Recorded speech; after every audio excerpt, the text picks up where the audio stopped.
Dell is back at it with another 1080p, 240Hz IPS gaming monitor, but this time in a smaller size that promises to pack quite a punch. Today, we're going to look at the Alienware AW2521HF and see if it's a worthy challenger to those that came before it. Hi, I'm Brandon, a test developer at Ratings.com, where we help people find the best products for their needs. The AW2521HF released a few short months after its bigger sibling, the AW2720HF, and promised to offer similar gaming performance, but a more compact size and lower price tag. In this video, we'll check out the design, inputs, picture quality, and most importantly, the motion performance of this monitor to see how it compares to the competition. If you'd like to skip straight to our test results, then see the links in the description below. Let's get started.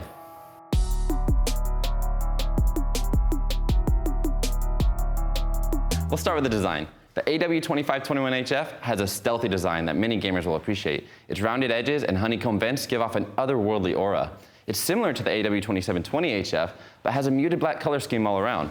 The back of the stand, as well as the Alienware logo and power button, features RGB lighting. They can be controlled through the AlienFX software or on the on-screen display. Despite being made of plastic, the build quality is excellent. It feels sturdy all around with minimal wobble from the stand. It has an easy to remove backplate that hides the cables and routes them through the stand for clean cable management. Just like its bigger sibling, the ergonomics are great. It has good height adjustment, decent tilt and swivel range, and you can even rotate the display in either direction. Do note though, the stand is quite deep, so it requires a fair amount of desk space. Fortunately, the back of the display features a quick release button revealing a 100 by 100 VESA mount for those looking to mount the display in any way they please. As for inputs, it comes with two HDMI 2.0 ports, one DisplayPort 1.2 port, four USB 3.0 ports, a headphone jack, and an audio line out. The OSD is controlled by a joystick on the back right of the monitor, along with four buttons to assist with navigation. Overall, this is a well-built monitor with a ton of features and a sleek design to boot.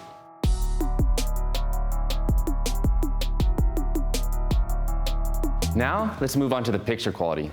Just like its bigger sibling, the AW2521HF is an IPS panel, which allows the image to stay accurate when viewed at an angle. The horizontal viewing angles are great, which will work well sharing content with a friend or colleague. The vertical viewing angles aren't as good, but should still look fine at normal viewing distances. It's only up close will the top and bottom of the screen begin to look washed out. The contrast ratio is important for dark environments, as it measures the perceived brightest and darkest parts of a scene. The higher the contrast ratio, the deeper the blacks will look with a less washed out looking image. This monitor has a mediocre contrast ratio of about 1200 to 1, so blacks will appear gray in a dark room. This is to be expected of an IPS panel and is actually better than the 27-inch model we reviewed, but this could be due to panel variants. Also important for a dark environment is the black uniformity, especially with content that has darker scenes, such as a horror movie. Black uniformity issues are presented as brighter areas around dark scenes, which is commonly known as backlight bleed. The AW2521HF has subpar black uniformity, as there's backlight bleed at the top and bottom of the screen. However, black uniformity does vary between units due to manufacturing tolerances, so yours may be different. Let us know in the comments below if you own this monitor and how your black uniformity compares. On the bright side, the peak brightness of the Alienware monitor is great. It only supports SDR, but with a peak brightness of over 400 nits at all window sizes, it should be more than enough for most people. This is actually better than the 330 nits measured on the 27-inch model. This monitor also has impressive reflection handling. It has an anti-reflective coating that does a good job at dispersing light and preventing any distracting glare. Paired with the high peak brightness, this should make for a great monitor for any well-lit environment. Now, let's look at the color accuracy. Out of the box, the Alienware has good color accuracy. For our unit, the most accurate picture mode was Game 1, although it isn't perfect. The color temperature is a little warm, and the gamma makes most scenes appear brighter than they should, but the color and white balance are respectable. After calibration, the color accuracy is superb. The color temperature and gamma issues are gone, and the color and white balance are near perfect. You can find the ICC profile and calibration settings in the full review on the website, linked in the description below. Do note though, these settings are specific to our unit and should not be copied, as calibration varies between units. The SDR color gamut is excellent. It has near full coverage of the sRGB color space and about 75% of the Adobe RGB color space. This will work well with most content, but it might not have the full coverage professionals are looking for. That said, this gaming monitor should still fit most people's needs.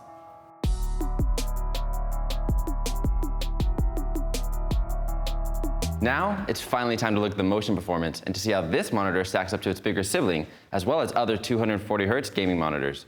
The AW2521HF is another 1080p, 240Hz IPS monitor being introduced into this market and is the fourth of its kind we've reviewed so far.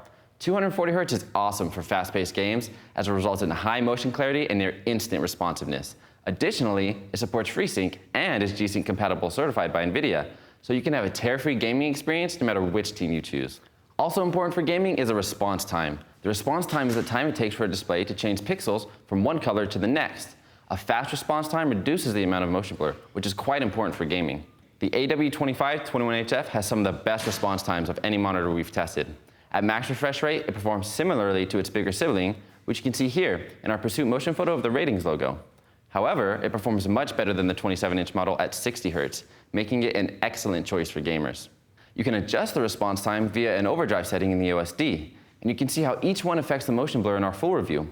For this monitor, we recommend using fast for both max refresh rate and 60 Hz. The super fast and extreme settings technically have faster response times, but at the expense of way too much overshoot.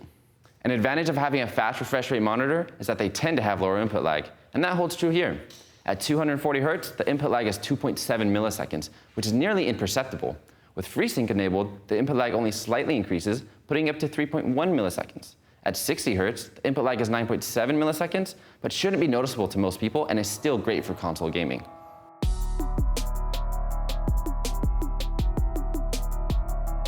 So overall, the Alienware AW2521HF is a great gaming monitor that's proven itself to be among the best. Its fast response time, paired with its high refresh rate and low input lag, makes it an excellent choice for fast-paced gaming. It also has good viewing angles and color accuracy, although it lacks HDR support. It's well built with plenty of features, and the design will look great alongside any battle station. If what you're after is a 240 Hz IPS gaming monitor, then this is a great choice. But there are other options to consider, most notably its bigger sibling, the AW2720HF. It's similar in almost every aspect, but has a larger screen. It does fall behind in brightness and picture quality, although the latter could be due to panel variance. There's also the Acer Nitro XV273X and the ViewSonic Elite XG270, which are both 27 inches, support HDR, and have black frame insertion. Although the Alienware lacks these features, it has better build quality and a higher pixel density thanks to its smaller size. They're all great picks, so whichever monitor is right for you will depend on what aspects you prioritize the most. So that's it. What do you think of the Alienware? Is there a reason you'd pick this one over its bigger sibling? Let us know in the comments. As always, you can check out all of the measurements on our website. If you like the video, subscribe to our channel or become an insider for access to the latest measurements first. Thank you for watching and see you next time.